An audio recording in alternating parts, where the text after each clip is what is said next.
Hello friends, this is Pinky. Welcome to logical thinking. I hope आप सब अच्छे होंगे, मस्त होंगे, तंदुरुस्त होंगे। आज का जो हमारा प्रैक्टिस सेट है वो 9 है और ये मैराथन मेरी 6 हो जाएगी। 6 हो जाएगी। एक सीरीज़ में हम 60 क्वेश्चन ले रहे हैं, एक मैराथन में हमारे जो क्वेश्चन है वो 60 है। तो अब तक हम 360 क्वेश्चन से निकल चुके हैं, काफ़ी अच्छे क्वेश्चन हो गए हैं। मैं आपको 500 प्लस कराने की कोशिश करूँगी। ओके, नेक्स्ट देखते हैं। नेक्स्ट क्या, आज का जो हमारा क्वेश्चन है वो देखते हैं। ठीक है, फर्स्ट क्वेश्चन देखो हमें क्या दे रखा है। श्री नदीम ने रेखाओं और कोणों के प्रकरण को पूरा करने के बाद कक्षा को निम्नलिखित कार्य दिए। क्या कार्य दिया है? रेखाओं और कोणों के बारे में अपने ज्ञान का प्रयोग करते हुए निम्नलिखित आकृति पर 2 मिनट बोलिए। मतलब उसने एक ट्रायंगल तो नहीं है, ये एक शेप बना दी और इसके बारे में बोलने के लिए बच्चों को बोला है। तो जो यह कार्य किसके लिए दे रहा है, उसमें से जो आंसर है, जो बेस्ट है, वो देखना है। संप्रेषण करने वाला और खाली समय के दौरान कक्ष में गणितीय चर्चा को प्रोत्साहित करता है। बिल्कुल, अगर आपका टॉपिक खत्म हो गया है, जो भी आपने टॉपिक पढ़ा है, जैसे इस टीचर ने रेखा और कोण पढ़ा है, ठीक है, लाइन और एंगल पढ़ा है, तो लाइन एंगल का जो टॉपिक खत्म होने के बाद स्टूडेंट क्या करेंगे, बातें करेंगे। उससे अच्छा है कि आप कोई डायग्राम बना दो और उस पर बात करने के लिए कहो, या कुछ भी बना के आप बताओ कि इसमें कौन सा एंगल है, कौन सी रेखा है, इस टाइप से। तो वो क्या करा रहा है, मैथ का जो उसने कराया है ना, उस पर खाली समय था, जो उसके बाद जो समय बचा था उस पर चर्चा करने के लिए बोल रहा है, वाद विवाद करने के लिए बोल रहा है। तो ये तो काफी अच्छा है, इससे कॉन्सेप्ट क्लियर होता है। प्रकृति में मनपूर्ण समय बिताने के लिए प्रयुक्त किया जाता है। नहीं भी, ऐसा नहीं है। प्रकृति में खोजपरक योगात्मक आकलन के लिए प्रयुक्त किया जा सकता है, ऐसा भी नहीं है। मनपूर्ण और रूपात्मक आकलन के लिए प्रयुक्त किया जाता है, नहीं। ऑप्शन नंबर जो हमारा फर्स्ट है ना, यही बेस्ट है और यही हमारा आंसर हो जाएगा। नेक्स्ट देखते हैं, नेक्स्ट क्वेश्चन क्या है। कक्षा 7 का एक बच्चा इस प्रकार आयत को परिभाषित करता है। आयत एक चतुर्भुज है, इसके विपरीत पृष्ठ फलक समांतर और समान है। एक स्टूडेंट है, उसने जो आयत है उसके बारे में जितना उसने पढ़ा है, जितना उसकी समझ है, उतना उसने बोला है कि आयत एक चतुर्भुज है और उसकी जो विपरीत भुजाएं होती है ना, वो समांतर है। तो जो ये परिभाषा उस बच्चे ने बनाई है, वो पूछ रहा है कि बच्चा बताता है कि, बच्चा क्या बता रहा है, बच्चे को मतलब क्या नॉलेज है उस आयत के बारे में। ठीक है, कुछ विशेषताएं जानता है लेकिन परिभाषा को पूरी करने में कुछ महत्वपूर्ण बातें छोड़ देता है। बिल्कुल, वो देखो आयत को तो समझ रहा है। अगर आपकी 4 भुजाओं से घिरी हुई कोई भी आकृति है, वो आयत तो होती, वो चतुर्भुज तो होती है। उसके बाद बोल रहा है कि उसकी समांतर भुजाएं क्या होती है, समान होती है। बट इसमें कुछ महत्वपूर्ण बातें छोड़ दी, जैसे आपका 90 जो भी आपके एंगल बनते हैं, इसमें 4 एंगल बनेंगे, कितने होंगे, 90 डिग्री। तो कुछ महत्वपूर्ण बातें वो छोड़ रहा है। आकृति की पहचान नहीं कर सकता तो ये कोई बताता चतुर्भुज है। आकृति को सही विश्लेषण को नहीं जानता, विश्लेषण को तो जानता है, जब तो उसको चतुर्भुज बता रहा है और उसकी विपरीत भुजाएं बता रहा है, तो इसका मतलब कुछ तो जानता है वो। आकृतियों की विशेषताओं को जानता है लेकिन परिभाषा में कुछ विशेषताओं की आवृत्ति करता है, आवृत्ति तो नहीं कर रहा। ऑप्शन नंबर जो हमारा ए है ना, ये सही हो जाएगा। ओके, नेक्स्ट देखते हैं। रेखीय व्यंजक के योग में एक बहुत सामान्य त्रुटि है। मतलब एक व्यंजक है, उसके योग में एक सामान्य त्रुटि है। 5y + 3 = 8y लिख दिया, क्या ये पॉसिबल है? इस प्रकार की त्रुटि को खालिस्तान कहा जाता है। इस प्रकार की जो आपकी त्रुटि होती है, मिस्टेक होता है, उसको हम संकलनात्मक त्रुटि कहते हैं। ऑप्शन नंबर जो हमारा सी है ना, ये सही हो जाएगा। नेक्स्ट देखते हैं, नेक्स्ट क्वेश्चन क्या है। निम्नलिखित एक समस्या है जो कि कक्षा 6 से ली गई है। रेखिक व्यंजन के माध्यम से निम्नलिखित कथनों को अभिव्यक्त कीजिए। मतलब क्या दे रखा आपको, रेखिक समीकरण, जो आपके द्विघातीय समीकरण होते हैं ना, उनके बारे में है। तो देखो क्या है, नेहा के पास मेगा की तुलना में 7 ज़्यादा टॉफियां है, मेगा के पास x टॉफी है, तो नेहा के पास कितनी टॉफियां होंगी। इस सवाल में ब्लूम के संज्ञानात्मक क्षेत्र की किस क्षमता की ओर किया जा रहा है। मतलब एक एक चीजें हैं, उनको इकट्ठा कर लिया, तो ये क्या है हमारा संश्लेषण। ऑप्शन नंबर जो हमारा ए है ना, ये सही हो जाएगा। ओके, नेक्स्ट देखते हैं। यदि आपको p = 3 की पावर 200 + 3 की पावर -200 दे रखा है और इक्वल टू q दे रखा है, तो हमें p² - q² निकालना है। अब निकालना क्या है, यहाँ पे p² - q² निकालना है। तो यहाँ पे क्या लिख सकते हैं हम, p + q और p - q, ऐसे कर सकते हैं। अब देखो ये दोनों जो टर्म है, इन दोनों में इसको ऐड करना है, मतलब p और q को ऐड करेंगे। तो 3 की पावर हमारी कितनी है, 2000 + 3 की पावर -2000, इसमें हमें प्लस करना है। यहाँ पे 3 की पावर 2000 और -3 की पावर -2000। देखो सारा लिखने से अच्छा है कि आपको पता हो। अगर देखो इनको प्लस करोगे तो ये दोनों जो टर्म है, एक माइनस की और एक प्लस की, सेम टर्म है, तो ये हमारी कट जाएगी। तो हमारा क्या बचेगा यहाँ पे 3 की पावर 2 टाइम ऑफ 3 की पावर 2000 बचेगा। ठीक है, फिर इसकी जो मल्टीप्लाई है वो हमें करनी है p माइनस क्यू। जब हम p माइनस क्यू करेंगे तो ये टर्म हमारी माइनस में आ जाएगी, ये प्लस में आ जाएगी। तो अब क्या आ जाएगा 2 टाइम ऑफ 3 की पावर -2000 आ जाएगा, जो पावर है ना ये। अब देखो 2 और 2 हमारे कितने हो जाएंगे, यहाँ पे 6 हो जाए, 2 और 2 हमारे कितने हो जाएंगे, 4 हो जाएंगे। ठीक है, अब 3 की पावर जो हमारा बेस है वो सेम है, तो जो बेस होता है वो सेम होता है, तो पावर ऐड हो जाएंगे। अब ये प्लस की है, ये माइनस की, प्लस और माइनस हमारा क्या हो जाएगा यहाँ पे 0। अब किसी की भी पावर 0 हमारा कितना होता है 1, तो 3 की 4 × 1 हमारा कितना हो जाएगा यहाँ पे 4। जो आंसर है वो हमारा 4 आ जाएगा। ओके, नेक्स्ट देखते हैं।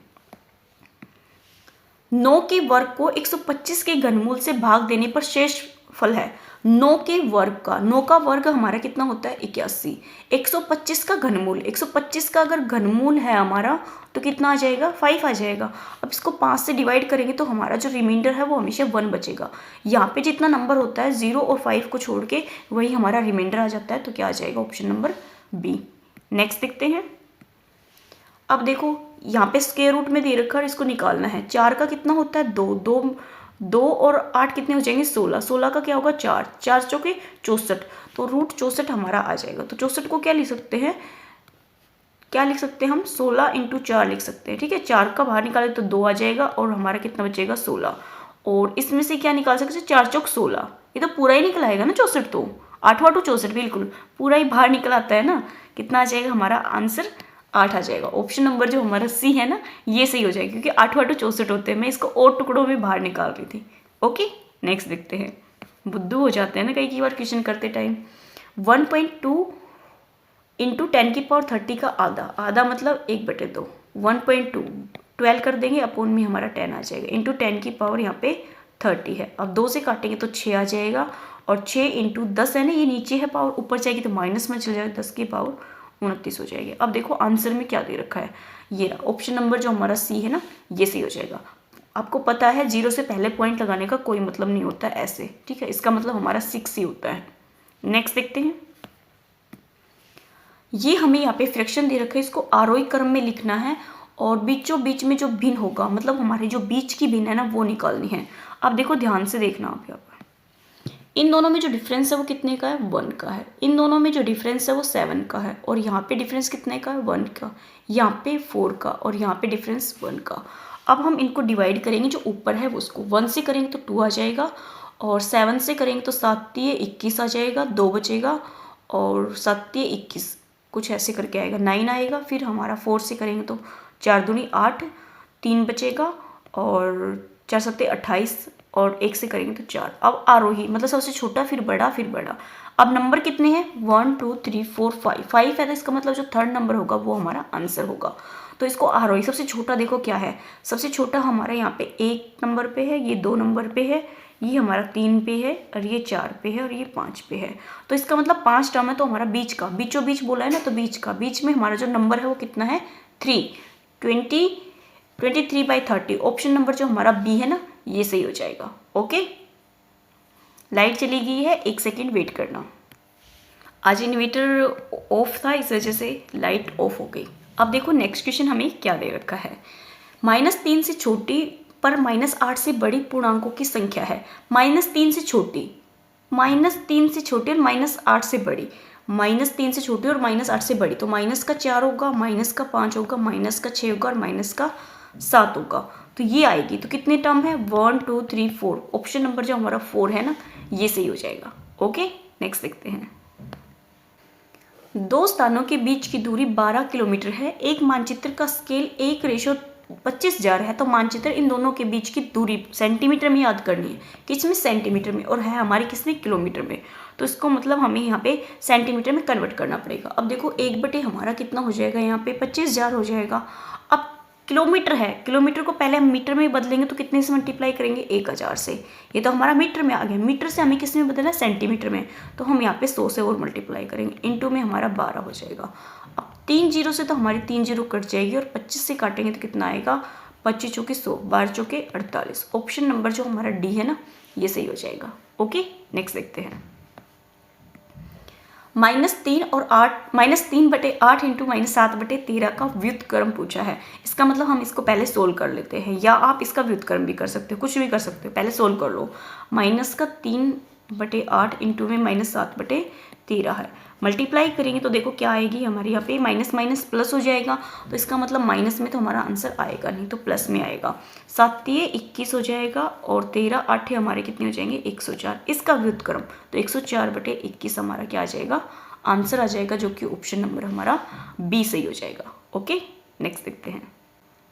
नेक्स्ट क्वेश्चन क्या है, किसी बहुफलक के 30 किनारे और 12 फलक है, तो बहुफलक के शीर्ष की संख्या बताइए। शीर्ष मतलब वर्टेक्स, ये मैं आपको कई बार बता चुकी हूँ। जो आपके फलक होते हैं प्लस में आपके vertex minus edges equal to हमारा 2 होता है।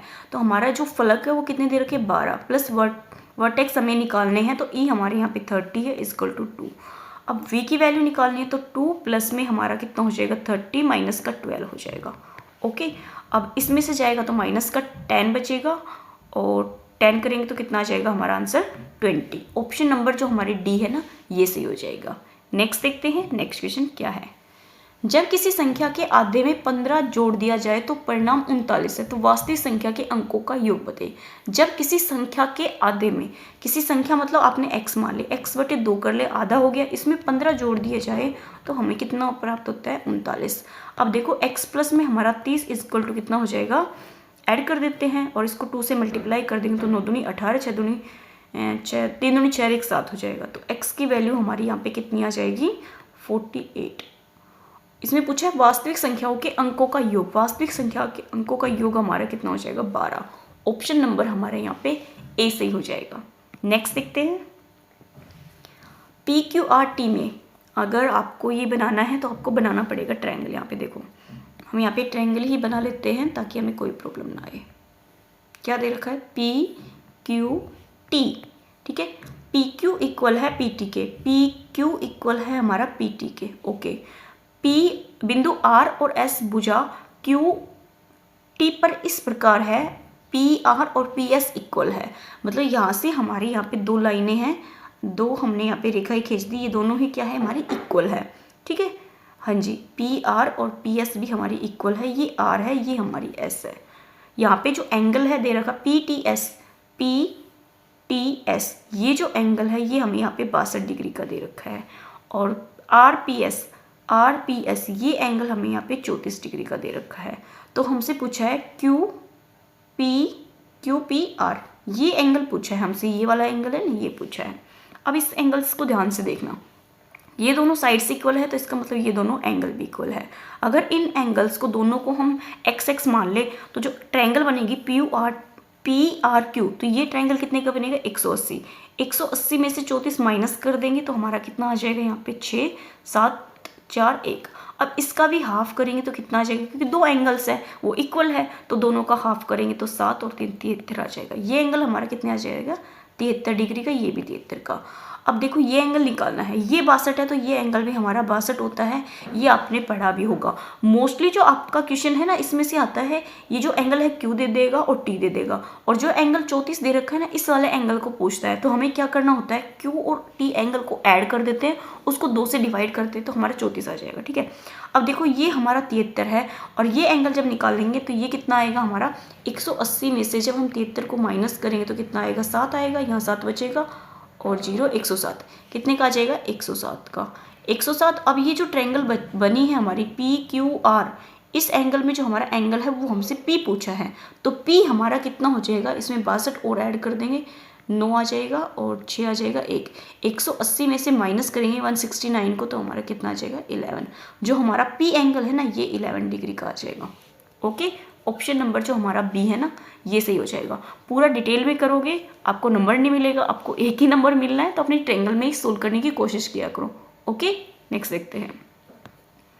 नेक्स्ट क्वेश्चन है, यदि ABC ट्रायंगल है, दोनों को बना लेते हैं, इसने जैसे बता रखा है वैसे, ठीक है।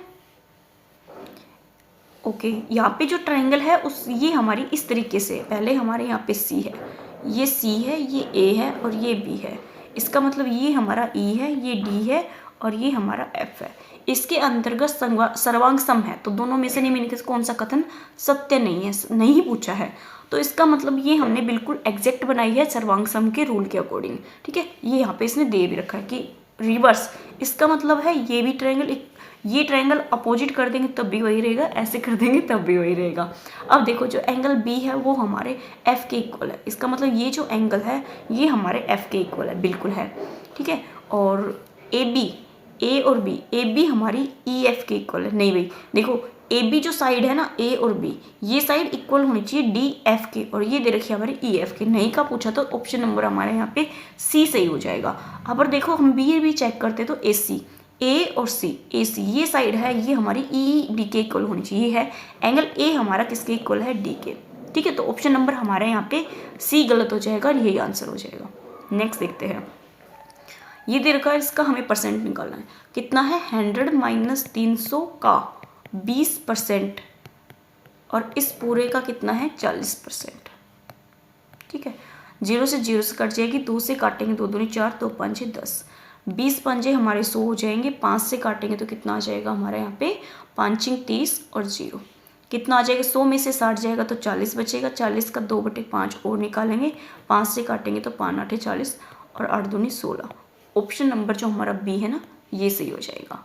नेक्स्ट देखते हैं, दो संख्याओं का महत्तम समापवर्तक 28 और लघुत्तम समापवर्तक आपको 336 है और एक संख्या 112 है, तो दूसरी संख्या बताइए। ये क्या होता है, फर्स्ट संख्या इंटू सेकंड संख्या इक्वल टू हमारा एलसीएम इंटू हमारा एचसीएफ होता है, ये आप सभी को पता है। फर्स्ट संख्या 112 है और सेकंड हमें निकालनी है और ये 28 है और ये हमारा 336 है।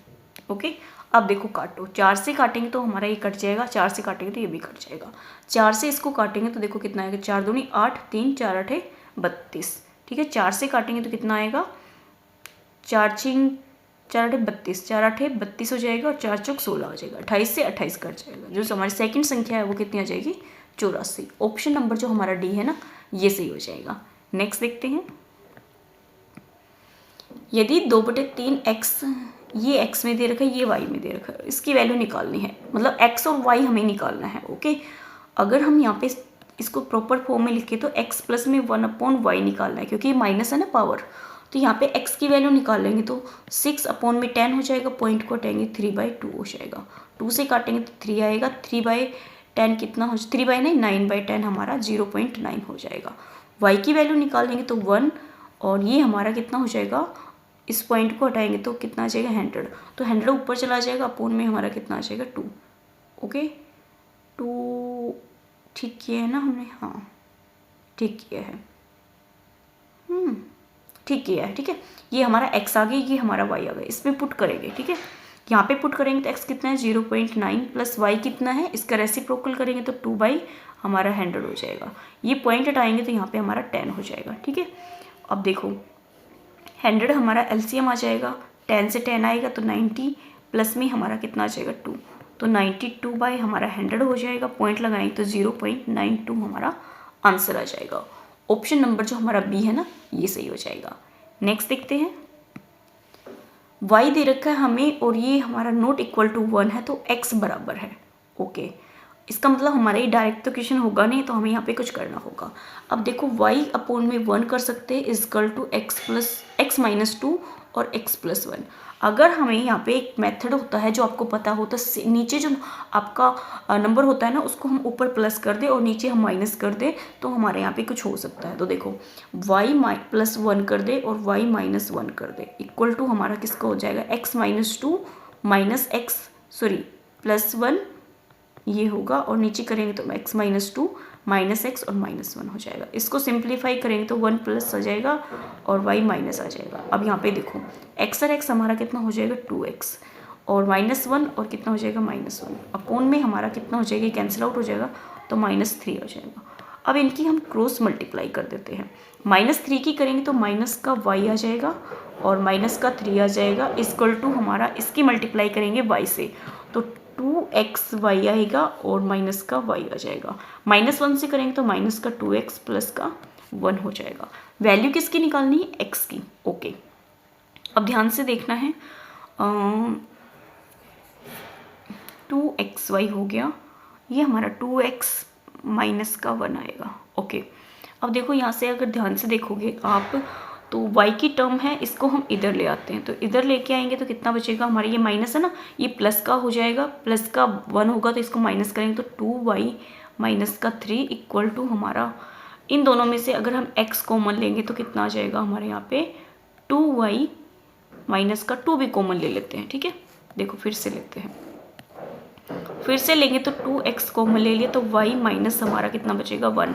आवाज़ आ रही होगी कुट कुट की, क्योंकि बच्चों की छुट्टी है तो वो प्रॉब्लम क्रिएट करते हैं, आपको पता ही है, एक जगह बैठ नहीं सकते। ठीक है, और क्या बचेगा, प्लस का 1 बचेगा। ओके, अब ये जो टर्म है इसको हम पूरी को इधर ले आएंगे, ये -1 है ना, इसको इधर लेके आएंगे तो माइनस का 2 y माइनस का 3 माइनस का 1 इक्वल टू 2x और y माइनस 1 बचेगा। इसको माइनस करेंगे तो कितना आ जाएगा, माइनस का 4 इक्वल टू 2x और y माइनस 1 बचेगा।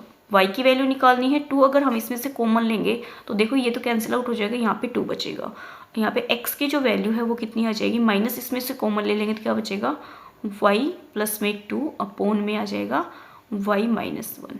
देखो आंसर आ रहा है। अगर हम इसको और अच्छे से लिखे, जो y है इसमें से माइनस कॉमन ले लें नीचे वाली टर्म में से, तो y प्लस 2 हो जाएगा और 1 माइनस y आ जाएगा। ऑप्शन नंबर जो हमारा बी है ना, यही सही हो जाएगा, और इसमें 2 ही ऑप्शन दे रखे हैं। ठीक है, तो ऑप्शन नंबर जो हमारा बी है ना, ये सही हो जाएगा। ओके, नेक्स्ट देखते हैं। काफ़ी अच्छा क्वेश्चन था, अगर वैसे ही करोगे तो आपको समझ में भी नहीं आएगा। ये एक वर्ग और एक वृत्त के परिमाप बराबर है। वर्ग और वृत्त का परिमाप बराबर है, तो वर्ग का क्या होता है 4a होता है और वृत्त का क्या होता है 2πr। ओके, वर्ग के क्षेत्रफल और वृत्त के क्षेत्रफल का अनुपात पूछा है, तो इसका मतलब यहाँ से हमें कुछ ना कुछ निकालना पड़ेगा। 2 से काटेंगे तो कितना आ जाएगा 2a, यहाँ पे पाई आर आ जाएगा। यहाँ पे अगर a की वैल्यू निकाले तो पाई आर अपोन में हमारा कितना आ जाएगा 2। ठीक है, अब यहाँ पे वृत्त और वर्ग का क्षेत्रफल, जो एरिया होता है वो हमारा कितना होता है, वृत्त का a स्क्वायर होता है, सॉरी किसका, स्क्वायर का, और जो हमारा किसका होता है, सर्कल का, सर्कल का होता है पाई आर स्क्वायर। ठीक है, ए स्क्वायर के प्लेस पे हम ये वाली वैल्यू पुट कर सकते हैं, तो इसका क्या आ जाएगा पाई स्क्वायर, ओ कहाँ पे आर स्क्वायर लिखा है मैंने, pi square r square upon में 4 हो जाएगा और पाई आर स्क्वायर हो जाएगा। अब इसमें जो कट जाएगा, आर कट जाएगा, पाई से एक पाई कट जाएगा, तो जो रेशियो है वो पाई रेशियो 4 आ जाएगा। ओके, ऑप्शन नंबर जो हमारा ए है ना, ये सही हो जाएगा। ओके, नेक्स्ट देखते हैं। नेक्स्ट देखो, नेक्स्ट क्वेश्चन क्या दे रखा है, 10 संख्याओं का माध्य 0 है, यदि इन संख्याओं में 72 और -12 और सम्मिलित कर दिया जाए तो नए माध्य बताइए। अगर देखो किन्हीं भी संख्याओं का जो माध्य है वो 0 है, तो ऐड कर रहे हैं ना, उनको ऐड कर लो। ये कितना हमारा 72 और ये -12 है, तो इनको ऐड करेंगे तो कितना आ जाएगा 0 और यहाँ पे 660 आ गया। अब संख्याएं कितनी थी 10, 10 में 2 ऐड कर दी तो कितना आ गया 12, 12 पंजे हमारे ना 12 पंजे हमारे कितने हो जाएंगे यहाँ पे 60। तो ऑप्शन नंबर जो हमारा सी है ना, ये सही हो जाएगा। ओके, नेक्स्ट देखते हैं। किसी लंबवृत्तीय बेलन के आधार की परिधि दे रखी है आपसे। अगर देखो परिधि आपकी 44 है तो इसका मतलब जो हमारा रेडियस है ना वो हमारी 7 हो जाएगी। इसके बाद क्या पूछा है, बेलन का वॉल्यूम, वॉल्यूम पूछा है तो पाई आर स्क्वायर एच होता है। अब पाई आर स्क्वायर एच होता है, अगर पाई आर तक की बच होती तो 154 हो जाता, ऐसे और मल्टीप्लाई कर देंगे तो कितना आ जाएगा 15, 5 के 20, तो 0 तो हमारी है, तो इसका मतलब सी ऑप्शन तो कट जाएगा। 154 को मल्टीप्लाई करते हैं 15 से, 5 के 20, 2 बचेगा 25 और 2 27, 2 बचेगा 5 कम 5 और 2 7, कितना आ जाएगा 4 5 1, तो 0 11 और 8 और 5 हमारे 3, 1 और 1 2, कितना आ गया हमारा 2310। देखो ये मैंने कैसे किया है ये बताती हूँ। आपका जो परिधि होती है ना उसका याद होता है, अगर हमारा 44 है और एरिया अगर सॉरी हमारी जो परिधि है वो 44 है तो हमारा एरिया 154 होता है।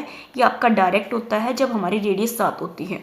इनको आप जैसे जैसे करोगे तो आपको प्रैक्टिस हो जाएगी। तो हमारा जो एरिया होता है सर्कल का वो तो पाई आर स्क्वायर होता है ना, तो इसका एरिया कितना हो गया 154 और इसको सिर्फ हमें एच से मल्टीप्लाई करनी है। एच से करेंगे तो कितना है हमारा 15, तो 2310 हमारा आंसर आ जाएगा। ओके, नेक्स्ट देखते हैं।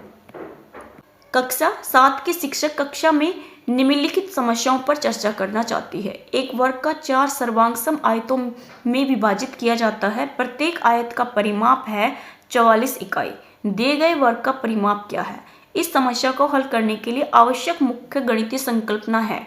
समस्याओं को हल करने के लिए बीजगणित समीकरण, वर्ग और आयत का क्षेत्रफल और वर्ग और आयत का परिमाप और वर्ग और आयत की परिभाषा। बिल्कुल, अगर आपको वर्ग और जो आपका आयत है उसको समझना है तो आपको वर्ग और आयत का क्षेत्रफल का पता होना चाहिए, परिमाप का पता होना चाहिए और साथ में उसकी जो डेफिनेशन होती है, जो प्रॉपर्टी होती है, उनका पता होना चाहिए। सर्वांग सम परिमाप नहीं, ऑप्शन नंबर हमारा सी तो गलत है। क्षेत्रफल से काम नहीं चलेगा, ओनली परिमाप से भी नहीं। डेफिनेशन नहीं पता तो आप इन चीज़ों में भी प्रॉब्लम कर दोगे। तो ऑप्शन नंबर जो हमारा बी है ना, ये सही हो जाएगा। नेक्स्ट देखते हैं, नेक्स्ट क्या होगा। माध्यमिक कक्षाओं में बीजगणित शुरू किया जाता है। पियाजे के संज्ञानात्मक विकास के सिद्धांत के अनुसार इस स्तर पर बीजगणित का परिचय उचित है क्योंकि बच्चा औपचारिक संक्रियात्मक चरण पर है और अमूर्त संक्रियात्मक चरण को ग्रहण करने के लिए पूर्ण रूप से परिपक्व है। अब ये देखो, पियाजे की जो स्टेजेस है ना, वो किस पे बता रहा, किस स्तर पर बीजगणित को परिभाषित उचित है क्योंकि संवेगात्मक गति,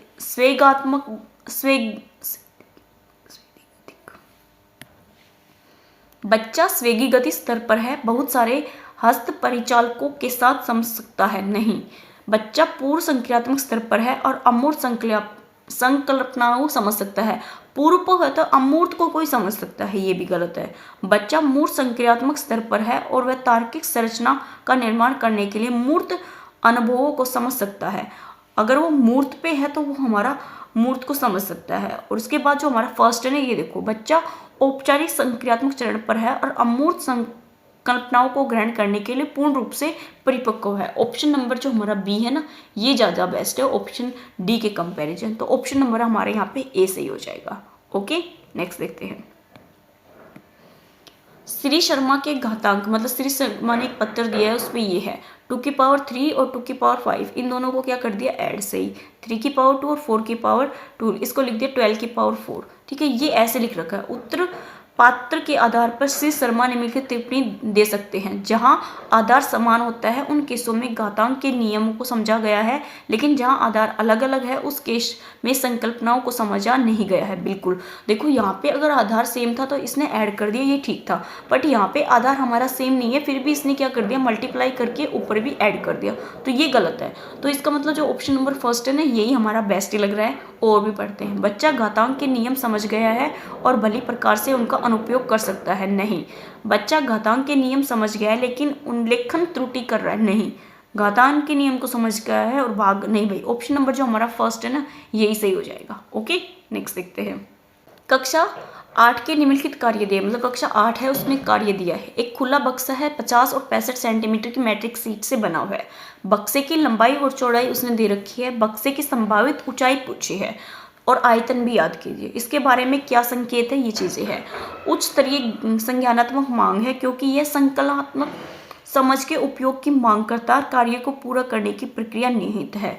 कुछ हद तक ठीक है। निम्न स्तरीय तो है ही नहीं, देखो काफी अच्छा है तो निम्न स्तरीय तो है ही नहीं, निम्न का तो है नहीं। उच्च स्तरीय संज्ञानात्मक मांग है क्योंकि आरेख बनाते हुए और अनेक संभावित समस्याओं स्थितियों के बीच संबंध बनाते हुए समस्या को हल किया जा सकता है। बिल्कुल, अगर आपको किसी भी चीज़ को समझना हो तो दो चीज़ों के बीच में कंपैरिजन करा दो, आपको बहुत अच्छे से समझ में आ जाएगा। तो ऑप्शन नंबर जो हमारा डी है ना, वो ए के कंपैरिजन में ज़्यादा बेस्ट है। ऑप्शन हमारा यहाँ पे डी सही हो जाएगा। आज के जो हमारे 30 क्वेश्चन कंप्लीट हो गए हैं। आई होप आपको ये पसंद आए। अब हम चलते हैं नेक्स्ट सेट पे, जो कि हमारा क्वेश्चन होगा 31। गणित की वर्तमान एनसीईआरटी पाठ्य पुस्तक की अनुशंसाओं को ध्यान में रखकर ली गई है। क्या ली गई है? 2006 के सीबीएसई द्वारा प्रस्तावित पाठ्यक्रम, 2006 में राज्य बोर्ड द्वारा प्रस्तावित पाठ्यक्रम, राष्ट्रीय पाठ्यचर्या की रूपरेखा 2005, राष्ट्रीय शिक्षा नीति 1986। तो ऑप्शन नंबर हमारे यहाँ पे कौन सा ठीक हो जाएगा? सी सही हो जाएगा। ओके, नेक्स्ट देखते हैं। नेक्स्ट क्वेश्चन क्या है? एक वर्ग किस प्रकार एक समांतर चतुर्भुज है, स्पष्ट कीजिए। विद्यार्थियों को उपयुक्त प्रश्न का उत्तर लिखने के लिए कहा गया। शिक्षक का उद्देश्य, जो शिक्षक का उद्देश्य है ना, वो क्या है? विद्यार्थियों को मुक्त अंत वाले प्रश्नों से परिचित कराना, विद्यार्थियों को लेखन कौशल में सुधार करना, विद्यार्थियों को चिंतन और मनन का अवसर देना, कक्षा को अधिक अंतःक्रियात्मक सहभागी बनाना। अब देखो, जो एक वर्ग है उसके बारे में पूछा है, ठीक है, तो स्पष्ट करने के लिए कहा है। अगर चिंतन मनन का अवसर देगा टीचर, तो ये आपका जो कॉन्सेप्ट है वो अच्छे से डेवलप हो जाएगा। बिल्कुल। उसके बाद कहा है उत्तर लिखने के लिए कहा, उसने लिखने के लिए कहा है, तो लेखन कौशल को तो सुधारना है नहीं। मुक्त अंत वाले क्वेश्चन को से परिचित कराना, ऐसा भी नहीं है। चिंतन और जो मनन है ना, इसके लिए अवसर दे रहा है टीचर। ओके, ऑप्शन नंबर जो हमारा सी है ना, ये सही हो जाएगा। नेक्स्ट देखते हैं, नेक्स्ट क्वेश्चन क्या है। क्षेत्रमिति की इकाई पर आधारित पाठ्य योजना में शामिल एक अनुदेशात्मक उद्देश्य इस प्रकार था। शिक्षार्थी गणित के अनुप्रयोगों को समझ सकेगा, यह अनुदेशात्मक उद्देश्य है। उचित है, बिल्कुल उचित तो है, क्योंकि किसी को भी प्राप्त ज्ञान का अनुप्रयोग करने का योग्य नहीं होना चाहिए। फिर से पढ़ते, उचित है क्योंकि किसी को भी प्राप्त ज्ञान का अनुप्रयोग करने के उद्देश्य नहीं होना चाहिए, योग्य नहीं होना चाहिए, नहीं। अनुचित है, अनुचित तो है ही नहीं, ये तो आपका उचित है। उचित है क्योंकि गणित की सभी इकाइयों का उद्देश्य यही है, बिल्कुल। जो ऑप्शन नंबर आपका सी है ना, ये सही है। उचित है क्योंकि क्षेत्रमिति पर आधारित इकाइयों के दैनिक जीवन में अनेक उपयोग है। अनेक उपयोग है, लेकिन इसका मतलब सिर्फ यही नहीं है ना। ऑप्शन नंबर जो हमारा सी है ना, ये सही हो जाएगा। ओके, नेक्स्ट देखते हैं। कक्षा 7 का एक शिक्षक सभी प्रकार के चतुर्भुजों की विशेषताएं पढ़ाता है। इस इकाई के बाद कक्षा परीक्षा में शिक्षक चतुर्भुज का निर्माण करने से संबंधित समस्याएं पूछता है। कक्षा में से कोई भी परीक्षा में निष्पादन नहीं कर पाता, इसका संभावित कारण क्या हो सकता है? ये आपसे पूछा है कि संभावित जो कारण है, जो रीजन है, वो क्या हो सकता है। शिक्षक इस इकाई में विद्यार्थियों की रुचि नहीं बना पा रहा, ये भी ठीक है। शिक्षार्थी कक्ष के प्रति गंभीर नहीं थे क्योंकि उन्हें अच्छी तरह से तैयार नहीं किया गया था, ऐसा तो नहीं है। कक्षा के सभी विद्यार्थी होशियार नहीं थे, ऐसा भी नहीं है। सब तरीके के बच्चे होते हैं। कक्षा में दिए गए अनुदेशों और दिए गए आकलन में अंतर है, बिल्कुल। आपका जो अनुदेशन होता है ना, उसमें और जो आकलन होता है, उन दोनों में डिफरेंस होता है। इस वजह से ये आपका कारण था किसका निष्पादन नहीं कर पाने का। ओके, नेक्स्ट देखते हैं। दो धनात्मक संख्याओं का योग आपका कितना है? 63 है। यदि इनमें से एक संख्या दूसरी संख्या की दोगुनी हो तो समीकरण बताइए। एक संख्या दूसरी की दोगुनी मतलब एक x है और एक दोगुनी है, तो मतलब x/2 है, ठीक है। एक आपने x/2 ले ली, इसकी दुगुनी करेंगे तो हमारा कितना आ जाएगा x। ये किसके इक्वल है? 63 के। तो यहाँ पे समीकरण पूछा है, तो इसको हल करेंगे तो 2x प्लस में हमारा x इक्वल टू कितना हो जाएगा। इसको मल्टीप्लाई तो करना ही नहीं है ना, हमें इस तरीके से लिखना है। तो x plus x/2 equal to 62 है। ओके ओके ओके ओके, तो हम इसको और कैसे लिख सकते हैं? देखो, अगर हम यहाँ पे करें इस तरीके से बनाएं तो हमारा क्या बनेगा, यहाँ पे x को उधर ले जाते हैं, x/2 equal to 63 minus x हो जाएगा, ठीक है। वैल्यू किसकी निकालनी है? ये तो है ही नहीं।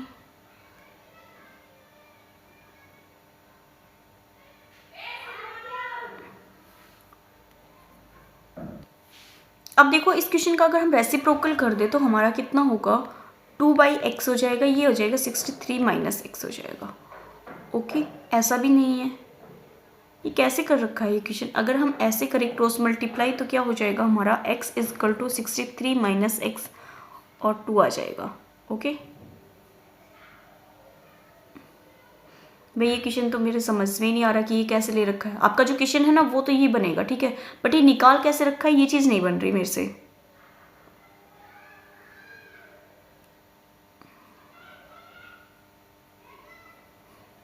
चलो, ये क्वेश्चन आप मुझे कमेंट करके बताना कि आपका आंसर क्या आता है। मुझसे तो ये बन ही नहीं रहा, कैसे बनेगा। मेरे अकॉर्डिंग जो आंसर है वो तो क्या आ सकता है यहाँ पे, x/x minus 63, x/x minus 63 minus x हो रहा है। यहाँ से कुछ बन सकता है आपका, कैसे बनेगा ये समझ में नहीं आ रहा। अपोजिट करते हैं तो ये हमारा 1/, में आ जाएगा। कितना आ जाएगा? 1/, में आ जाएगा ना। हाँ जी, ये बन गया। देखो यहाँ पे इसका हमने रेसिप्रोकल किया, इस वाले टर्म का तो किया ही नहीं। देखो बताती हूँ, फिर से बता देती हूँ पूरा ही।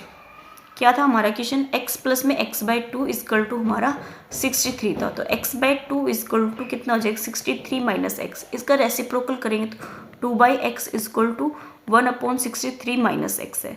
अब देखो, ये वाले x को इधर लेके जाएंगे तो हमारा कितना हो जाएगा, 2 equal to x/63 minus x आ जाएगा।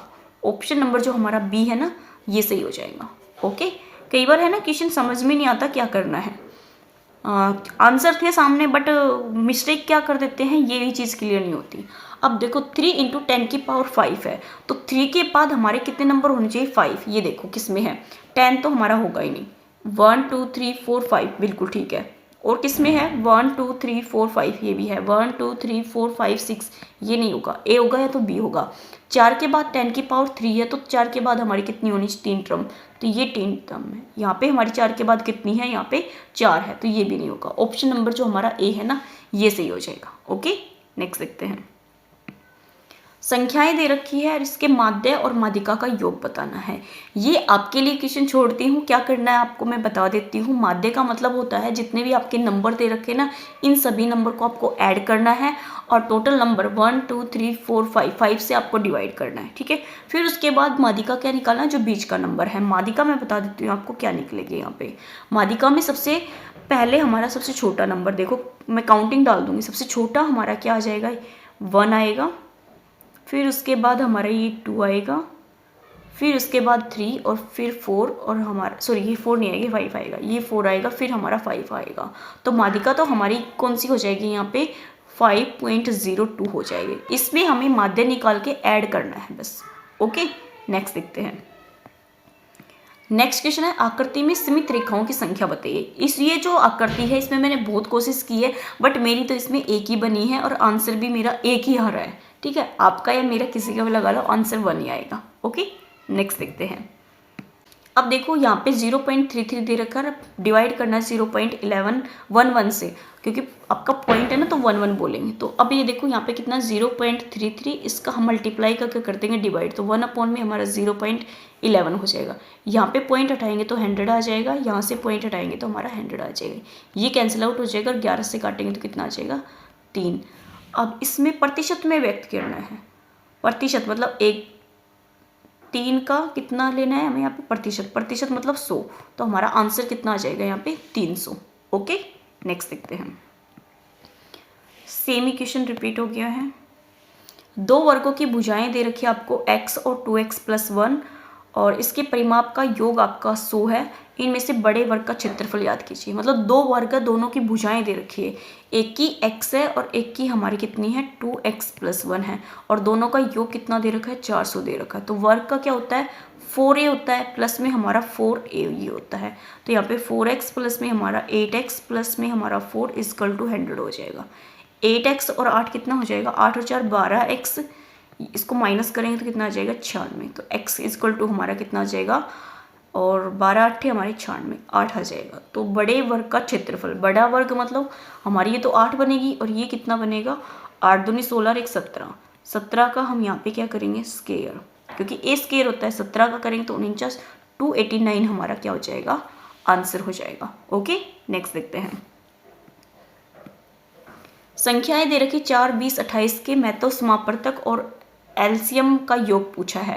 यहाँ पे एचसीएफ निकालना है और आपको एलसीएम निकालना है। तो एचसीएफ क्या होता है हमारा, जो हमारा सभी को डिवाइड कर दे। तो 4 अगर हम यहाँ पे ले लेते हैं तो 4 5 20 हो जाएगा, 4 7 28 हो जाएगा, 4 तो हो गया। एलसीएम क्या हो जाएगा, यहाँ पे एलसीएम निकाल लेते हैं, कितना आएगा हमारा 4 20 और 28, 4 से काट देते, 4 एकम 4, 4 5 20 और 4 7 28 हो जाएगा। अब देखो 5 के 20 और 7 से करेंगे तो कितना आ जाएगा 140, इन दोनों का योग करेंगे तो 144 आ रहा है। ऑप्शन नंबर जो हमारा बी है ना, ये सही हो जाएगा। नेक्स्ट देखते हैं, नेक्स्ट क्वेश्चन क्या है। संख्याएं दे रखी है -20 और -3/4 और 1/2। 10 में से कौन सी संख्या अपने वर्ग से बड़ी है, अपने वर्ग से बड़ी है। अगर इनका हम वर्ग निकालें तो ये तो हो जाएगा, तो हमारा कितना हो जाएगा 1/2। ऑप्शन नंबर हमारा यहाँ पे सी सही हो जाएगा। ओके, नेक्स्ट देखते हैं। अब आपको ये फ्रैक्शन दे रखा है, इसमें 1/2 और 1/2 से बड़ी और 3/4 से छोटी। अब जितने भी आपको फ्रैक्शन दे रखे हैं इनको आपको लिखना पड़ेगा। यहाँ पे अगर डिफरेंस देखेंगे कितने का है 5 का है, यहाँ पे अगर हम डिफरेंस देखेंगे तो कितने का है 1 का, यहाँ पे डिफरेंस कितने का है 9 का, 11 का नहीं 9, 31 बटे हमारा कितना है 40 है। तो माइनस करेंगे तो कितना आएगा हमारा यहाँ पे 9 आएगा। यहाँ पे डिफरेंस कितने का है हमारा 11 का, ठीक है, और यहाँ पे डिफरेंस कितने का है 3 का। अब इसकी जो वैल्यू होती है 0.5 होती है और किसके बीच में होना चाहिए 3/4, 0.75 के बीच में होनी चाहिए, ये है ना। 7 चौक 28, 7 पंजे 20, इसके बीच में होनी चाहिए। ओके, अगर 3 से डिवाइड करते तो हमारा कितना आ जाएगा, 1 आ जाएगा। 1 से करेंगे तो हमारा 4 आ जाएगा, और 9 से करेंगे तो कितना आ जाएगा, 9 30 27 पॉइंट कुछ आएगा। ठीक है, फिर इसके बाद 11 से करेंगे तो 0.8 आएगा। फिर उसके बाद 3 से करेंगे तो 3 दूनी 6 और 3 तिया 9 आ जाएगा। अब 0.5 और 0.75 के बीच में, तो इसका मतलब हमारा यहाँ पे सिर्फ एक ही नंबर बन रहा है, वो 0.8 है। तो 9/20 हमारा यहाँ पे आंसर हो जाएगा ये वाला। ओके, नेक्स्ट देखते हैं। एक मिनट फिर से देखना इस वाले क्वेश्चन को, मैंने मिस्टेक तो नहीं किया है यहाँ पे, लग रहा है थोड़ा सा। 2.3,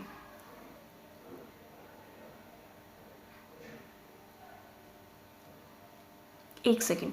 अगर देखो आप डायरेक्ट करते हो तो आपका जो पॉइंट है ना इस वाले नंबर का देखना, तो हमने यहाँ पे मिस्टेक करी है।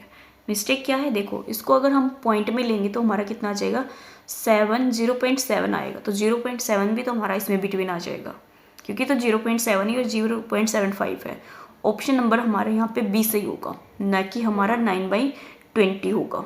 ओके, 1/2 से बड़ी, मतलब इससे तो हमारी बड़ी होनी चाहिए, और 3/4 से हमारी छोटी, तो 7/10 आएगा। ऑप्शन नंबर जो हमारा बी है ना, ये सही होगा। ओके, नेक्स्ट देखते हैं।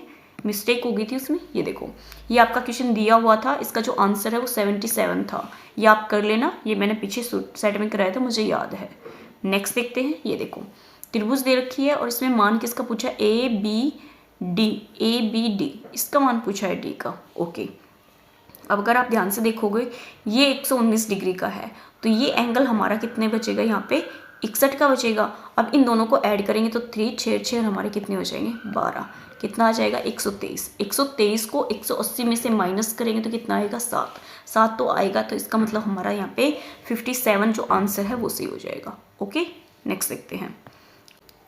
किसी घन का आयतन आपको 125 दे रखा, आयतन 125 है, तो ए साइड हमारी कितनी हो जाएगी, 5। इसके फलक का मतलब इसका स्क्वायर करेंगे, तो इसका हम स्क्वायर करेंगे तो कितना आ जाएगा, 25। ऑप्शन नंबर जो हमारा ए है ना, ये सही हो जाएगा। नेक्स्ट देखते हैं। यहाँ पे हमें ट्रायंगल दे रखी है, इन दोनों ट्रायंगल को हम बना लेते हैं, क्योंकि सर्वांगसम के बारे में पूछता है। सॉरी, आपकी जो ज्योमेट्री है ना, उससे आपको 3 से 4 क्वेश्चन देखने को मिलते हैं। मैंने ज्योमेट्री बहुत अच्छे से करा रखी है। एस्टेट की जो सीरीज़ है ना, उसमें मैथ जिस प्लेलिस्ट पे लिखा है उसमें देख लेना, आपको ज्योमेट्री से बहुत सारे क्वेश्चन करा रखे हैं, उनको कर लेना। सर्वांग सम का भी करवा रखा है, उसमें से आपके आते हैं, और मैं वैसे ही कराती हूँ जैसे मैंने करा रखा है। तो आपको देखा होगा, मैं देखते ही आंसर बता देती हूँ क्या होगा। अब देखो, यहाँ पे ट्रायंगल है PQR और ये है TQR। जिस तरीके से बोले ना, जिस साइड से आप लिख रहे हो उसी साइड से आपको सेकंड ट्रायंगल को बनाना होता है। QR देखो, QR और QR के एक और बने हुए हैं, QR और QR के एक और बने हुए हैं आधार। PQR और सॉरी भाई, क्या बना दिया, देखो हमने अलग अलग ट्रायंगल बना दी, बिनी ही साइड पड़ी हुई। ये होता है ओवर कॉन्फिडेंस, ठीक है, आपको बताने के चक्कर में ओवर हो गया। अब देखो, PQR और TQR एक ही आधार पर QR और QR पे बने हुए, इसका मतलब हमारी ये Q है और ये हमारा क्या है, R है। ये एक और बने हुए हैं, एक तो हमारा क्या है, ये PQR, एक हमारा क्या हो सकता है, ये हमारा PQR हो सकता है, ये हमारा TQR हो सकता है। ओके, तो P और Q अलग पेन ले लेते हैं, P और Q इक्वल है TR के, और P और R इक्वल है हमारा TQ के। ओके, तो ये साइड से हमारी आधार है, तो ये तो हमारी वैसे इक्वल हो जाएगी। ओके, अब इसमें से सही पूछा है, तो देखो पढ़ेंगे यहाँ पे PQR। एक सेकेंड, जो आपकी फर्स्ट है ना, उसको आप 1 सर्कल ले लो, ठीक है, इसको हम क्या ले लेते हैं, 1। PQ किसके इक्वल थी, PQ TR के इक्वल थी, तो हम यहाँ पे 1 ले लेते हैं, ताकि हमें यहाँ पे इजी तरीके से समझ आ जाए। PQR इक्वल है हमारी यहाँ पे किसके आएगी, TQR के इक्वल आएगी, ये तो नहीं है। PQR इक्वल आएगी TQR। ऑप्शन नंबर जो हमारा C है ना, ये सही हो जाएगा। क्या आएगा हमारी, TQR के। साइड पकड़ो, साइड क्या दे रखी, PQR, मतलब 1 है, फिर हमारी 3 है, फिर उसके बाद 2 है, तो यहाँ पे 1 है, TQR आर फिर 3 है और फिर हमारी 2 है, तो हमारी ऑप्शन नंबर यहाँ पे सी सही हो जाएगा। स्टार्टिंग में थोड़ा ओवर कॉन्फिडेंस में आ गई थी, इसलिए मैंने ट्रायंगल अलग बना दी थी, क्योंकि अलग अलग में आता है ना आपका सर्वांग सम में, तो ये हमें इक्वल दिखाना था और एक ही यहाँ पे बेस था। ओके, नेक्स्ट देखते हैं। बट हमारा देखा टाइम नहीं गया, इसलिए बोल रही हूँ आप एक बार प्लेलिस्ट चेक कर लेना, उसमें आपको मिल जाएगा। यहाँ पे देखो 30.30 का क्या दे रखा है, मिलियन दे रखा है। मिलियन को हमें यहाँ पे नंबर में लिखना है, तो 30.3 पॉइंट उठाएंगे तो 10 आ जाएगा। मिलियन में हमारी कितनी हो जाती है, 6 जीरो हो जाती है, एक हमारी कट जाएगी तो कितनी बचेगी, 5 बचेगी। तो 5 जीरो, 3 और 2 4 होगी, और 3 और 2 हमारी 5। ऑप्शन नंबर जो हमारा यहाँ पे सी है ना, ये सही हो जाएगा। ओके, नेक्स्ट देखते हैं। दो संख्याओं का योग 32 है, इनमें से एक संख्या -36 हो तो दूसरी संख्या बताइए। दो संख्याओं का योग है तो 32 माइनस हमारा दे रखा तो माइनस का 36, कितना आ जाएगा, 32 प्लस में हमारा 36, 8 और 6 68। ऑप्शन नंबर जो हमारा बी है ना, ये सही हो जाएगा। ओके, नेक्स्ट देखते हैं। X square plus 7x plus 10 दे रखा है। एक्स स्केयर माइनस 3x का एक उभयनिष्ठ गुणनखंड है, मतलब दोनों का साझा है। अब देखो यहाँ पे मल्टीप्लाई करें तो कितना आना चाहिए हमारा 10 और प्लस करें तो हमारा 7, तो 5x और हमारा 7।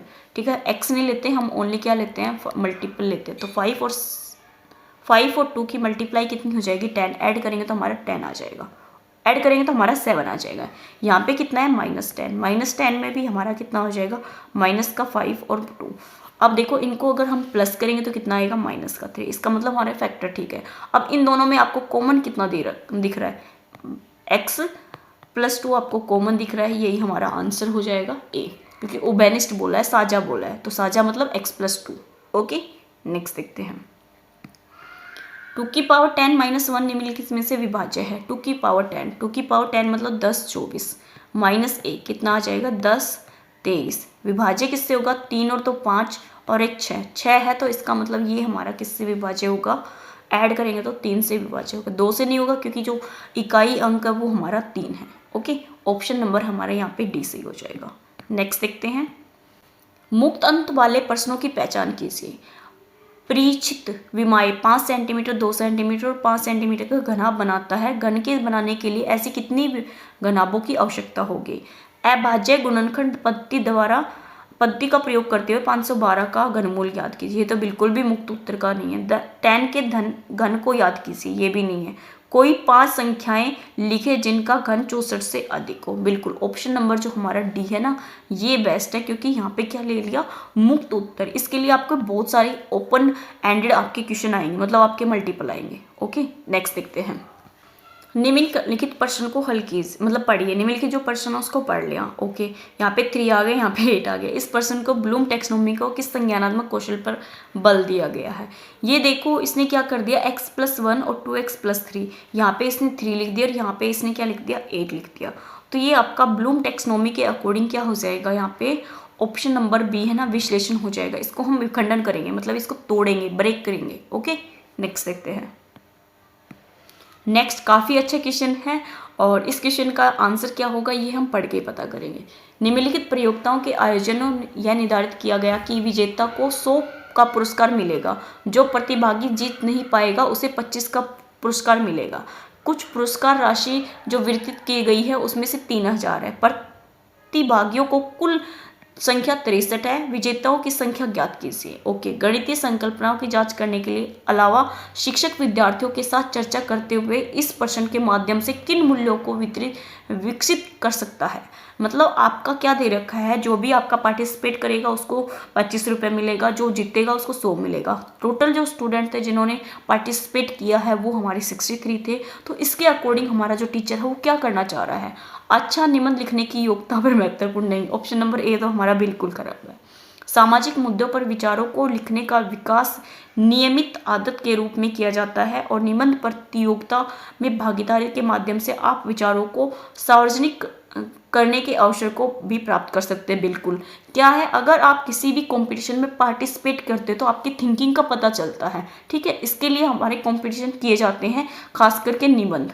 ओके, तो हमारा ऑप्शन नंबर यहाँ पे जो बी है ना, ये सही हो जाएगा। ओके, नेक्स्ट देखते हैं। किसी आयत का क्षेत्रफल a है, इसकी लंबाई l है और इसका परिमाप याद कीजिए। क्षेत्रफल a है तो मतलब लेंथ इंटू ब्रेथ हमारा कितना है, a है। परिमाप क्या होता है, 2 × l + b होता है।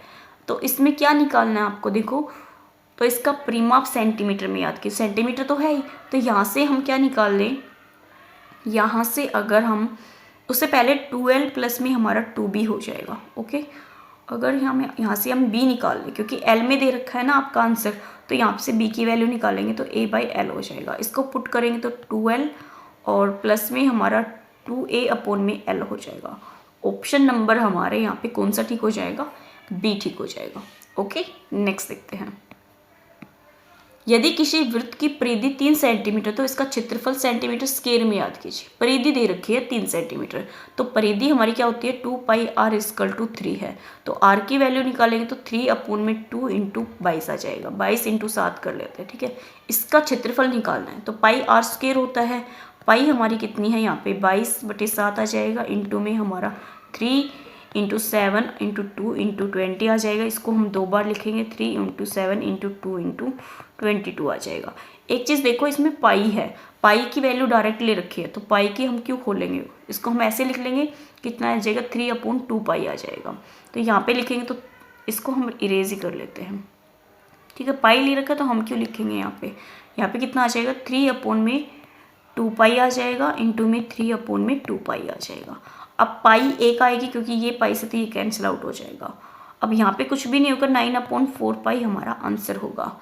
9/4π 9/4π ऑप्शन नंबर जो हमारा बी है ना, सॉरी सी है, ये सही हो जाएगा। ओके, नेक्स्ट देखते हैं। एक कार 1 किलोमीटर की दूरी 30 किलोमीटर प्रति घंटा से और उसके बाद अगले किलोमीटर की दूरी 40 किलोमीटर प्रति घंटा की चाल से चलती है। 2 किलोमीटर कार की औसत चाल बताइए। 2 किलोमीटर के लिए कार की औसत चाल जो होती है, एवरेज हमारी जो स्पीड होती है वो कैसे निकलती है, टोटल हमारा कितना है स्पीड 2 किलोमीटर, दूरी हमारी कितनी है 2, कितना जा रहा है 1/30 आ जाएगा, प्लस में हमारा 1/40 आ जाएगा, कितना आ जाएगा 2, और इनको यहाँ पे क्या लेंगे एलसीएम, 120 आ जाएगा, 4 आ जाएगा और 3 आ जाएगा 7, कितना आ जाएगा 2 इंटू में हमारा 120/7 आ जाएगा।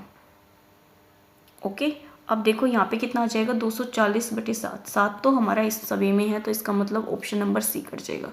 7 से करेंगे तो 7 × 21 आ जाएगा, 3 बचेगा और 7 × 28, तो 34 आएगा। ऑप्शन नंबर जो हमारा डी है ना, ये सही हो जाएगा। ओके, नेक्स्ट देखते हैं। नेक्स्ट क्या दे रखा है, गणित के विद्यार्थियों के पोर्टफोलियो में खालिस्तान हो सकता है। जो आपका पोर्टफोलियो होता है उसमें क्या होता है,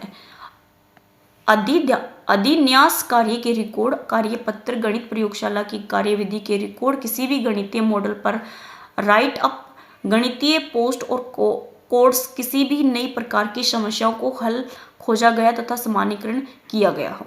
सभी कक्षा और परीक्षाओं इकाइयाँ परीक्षाओं के रिकॉर्ड को रूपांतक और योगात्मक आकलन का आयोजन किया गया है। उनके छायाचित्रों, ड्राइंग कला और कार्य का रिकॉर्ड, कक्षा कार्य और गृह कार्य के रिकॉर्ड। इसमें से क्या ऑप्शन आपका सही होगा, पोर्टफोलियो के लिए पूछा है। ओके, अब देखो जो पोर्टफोलियो होता है उसमें हमारा क्या होता है, अधिविन्यास कार्य के रिकॉर्ड, कार्यपत्र, गणित की प्रयोगशालाओं में आपने जो भी किया है वो, राइट अप पोस्ट जो आपके पोस्टर वगैरह होते हैं वो होते हैं, जो आपने नई खोज की है किसी भी क्वेश्चन को सोल्व करने के लिए नया मेथड यूज़ किया है वो होता है। पोर्टफोलियो में हमारे ओवरऑल आ जाता है, तो ऑप्शन नंबर हमारे यहाँ पे ए सही हो जाएगा। ओके, नेक्स्ट देखते हैं। यह देखा गया है कि किस प्रकार समस्याएं यह दर्शाए कि कोई दो विषम संख्याओं का योगफल सम संख्याएं होती है के उत्तर के रूप में अधिकतर विद्यार्थी एक उदाहरण करते हैं, जैसे 5 + 7 हमारा कितना हो गया 12। तो ये किस प्रकार के उत्तर का मतलब विद्यार्थी ने इस प्रश्न का उत्तर गलत दिया है, क्योंकि क्या दे रखा है, कोई दो विषम संख्याओं का योग, विषम संख्याएं का योग हमारी एक सम संख्या होती है, तो जो उत्तर दिया है वो गलत है, उसका कारण पूछा है। विद्यार्थियों को यह समझ नहीं आया कि गणित में कोई का प्रयोग सामान्यीकरण की ओर संकेत करने के लिए किया जाता है, इसलिए वे सही उत्तर को नहीं दे पाए। बिल्कुल ऑप्शन नंबर जो हमारा ए है ना, ये अच्छा है। और पढ़ लेते हैं। विद्यार्थियों ने पियाजे द्वारा प्रस्तावित औपचारिक संकल्प, नहीं ऑप्शन नंबर बी तो गलत है। विद्यार्थियों को यह दृढ़ विश्वास है कि यदि एक कथन संख्याओं के एक सेट के लिए सत्य है तो वो हमेशा दूसरों के लिए सत्य होगा, ऐसा भी नहीं है। अब देखो नेक्स्ट क्या है, विद्यार्थियों ने कक्षा में कथन के लिए तार्किक प्रमाण निहित सीखा, ऐसा भी नहीं है।